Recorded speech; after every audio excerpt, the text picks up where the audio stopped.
Hello and welcome to 3 Hour Cyrillic. Here's my promise to you. In under 3 hours, you will learn to read and pronounce every letter in the Cyrillic alphabet.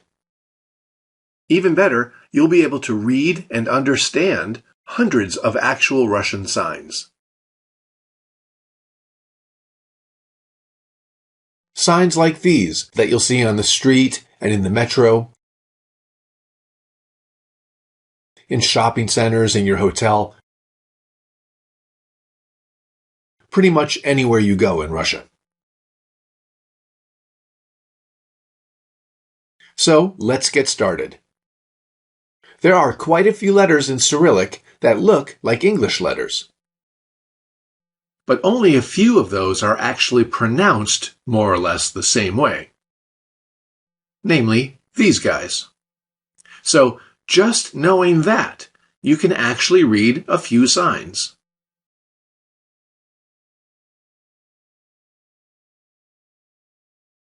Listen to our native speaker pronounce this one. Mama.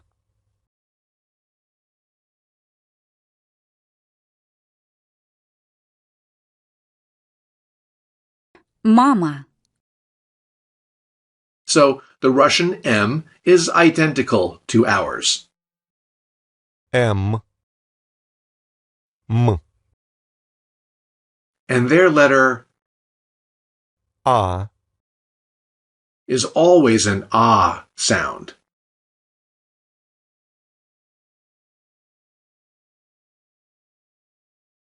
Mama.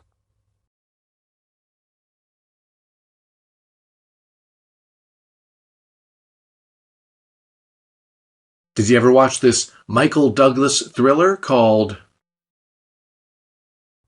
Кома. I know, me neither. But still, we see that the Russian К. is just like the English version. K. And the Russian O, when it receives the stress, as it did here, Кома. sounds like О.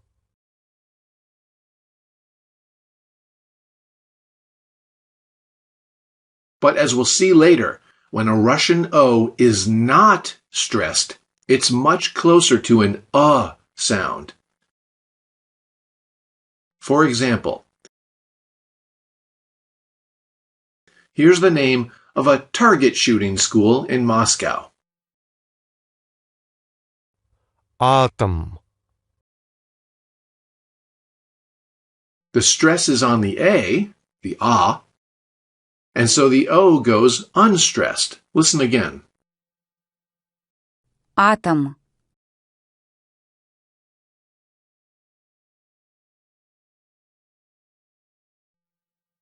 Okay, one more. Can you read the name of this hotel? The O here gets the stress.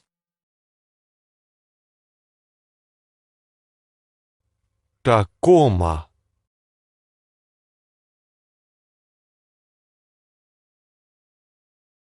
So talking about stress, in English, no matter how long a word is, it only gets one stressed syllable. Right? Like Australopithecus. There's just one stress point. And it's the same in Russian. Only one stressed vowel per word. And unfortunately, there's really no rule for which syllable gets the stress. So I'll be underlining the stressed vowel for you in each new word. Anyway, now let's try our first truly Russian letter.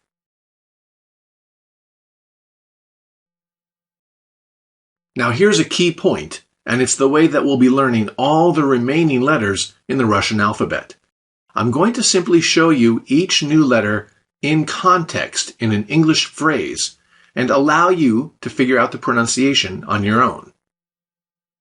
The technique is called contextual learning, and it's a far more effective way of absorbing new information. So let's try it. Just by reading this on your own, can you guess the pronunciation of this letter?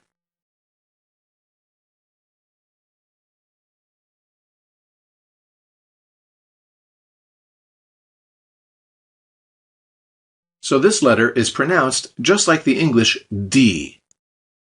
D. D. I can even see the English D sort of hiding in there. Can you? Except the Russian one has these little legs here.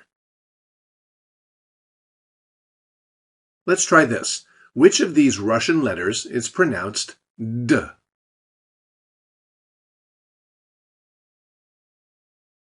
Remember that the Russian version of D has those little legs on the bottom.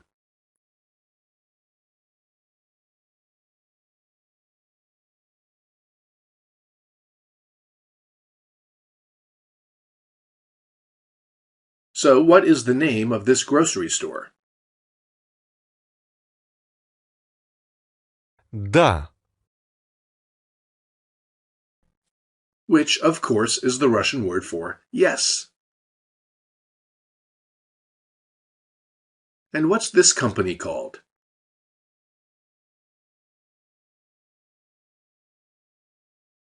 Кот.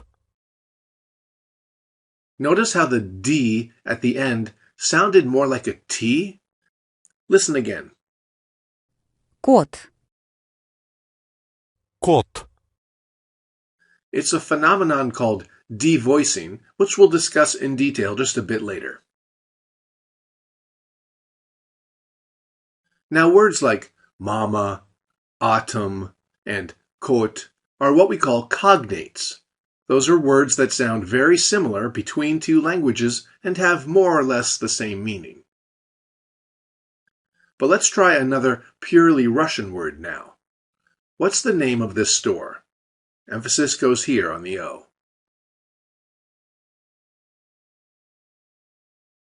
Мода.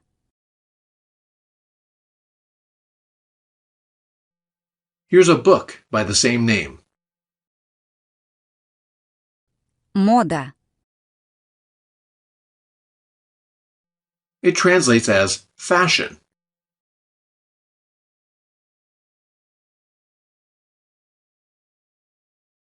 One more. How is this word pronounced? Дом. Now, depending on context, that word translates as building or home. Think of the English word domicile, the place where you live. And that word Дом. is used in lots of store and business names. Like this: home and garden. This says the house of wood. This is the house of furniture. This is the house of books. And so on.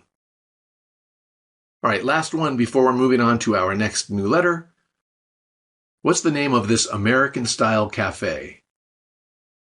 The emphasis is on the O here.